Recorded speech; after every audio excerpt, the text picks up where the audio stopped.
It's time for West Virginia to make their top 25 debut in college football. This is how they're going to do it.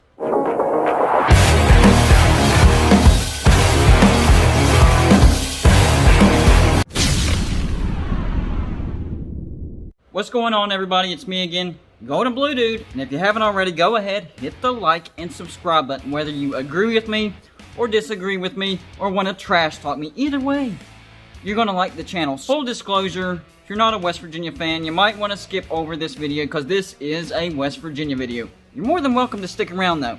So, West Virginia comes into Lubbock to face the Red Raiders at 3-1, and Texas Tech is 1-3. A lot of people are concerned because it's a road game and West Virginia didn't look all that great against Kansas. Let's get one thing straight. This is not a homer video. Last week against the spread, I actually took West Virginia and the points. So I kind of bet against West Virginia, saying that they would not cover. Guess what?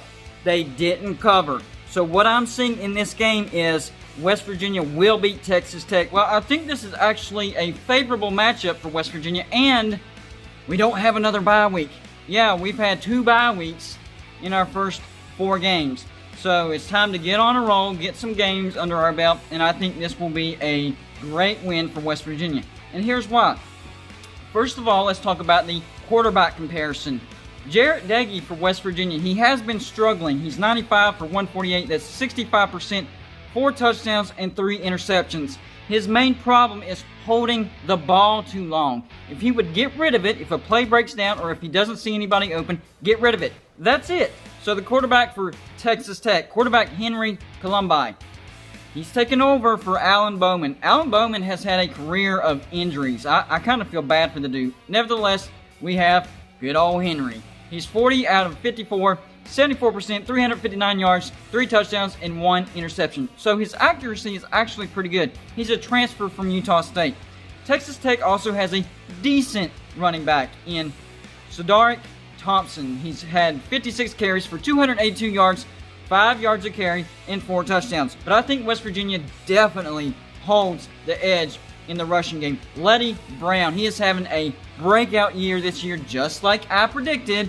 81 carries for 515 yards, 6.4 yards a carry. I said he would go over 850 yards in a 10-game season. He might hit 1,000 going at this rate. I think Sam James and Winston Wright Jr. are due for a monster game together, and I think this is the game to do it. I think Texas Tech's defense is not very good against the pass. They're okay against the run, but they are definitely not good against the pass. I think big receivers could have a big day today. Here's where the gap is. Defense. West Virginia, the #1 defense in the Big 12. Top 5 total defense in all of the nation. They average allowing 19 points a game. Not even 20 points a game they're letting opponents score. 237 overall yards per game. That's what they're allowing. Only 149 yards passing per game. Only 92 rushing yards a game.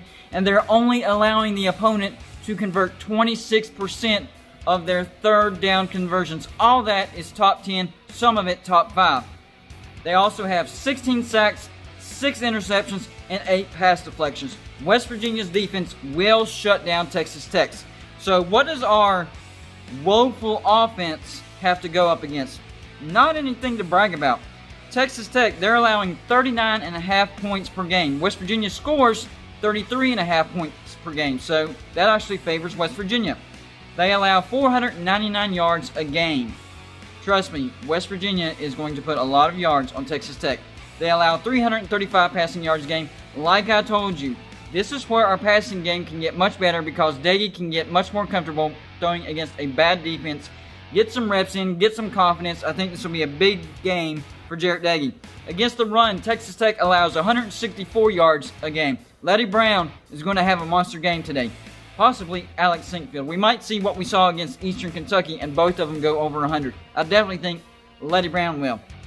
And on 3rd down, they allow 42% conversion, which isn't bad, but compared to West Virginia only allowing 26%, that looks terrible. But in the grand scheme of things, it's not bad. Alabama allows 54% of the time. So that gives you a comparison. West Virginia just has a lockdown defense. So I don't think we're going to score a ton of points, but I think West Virginia does win this game comfortably. I think we don't get off to a horrible start in this game. I think we come off, grab the lead early, and just maintain and win comfortably. I think the final score will be 28-14, a low-scoring affair. Texas Tech will be held under 300 yards total, and they'll score a couple of touchdowns, but that's it. And that's all West Virginia will need to win this game.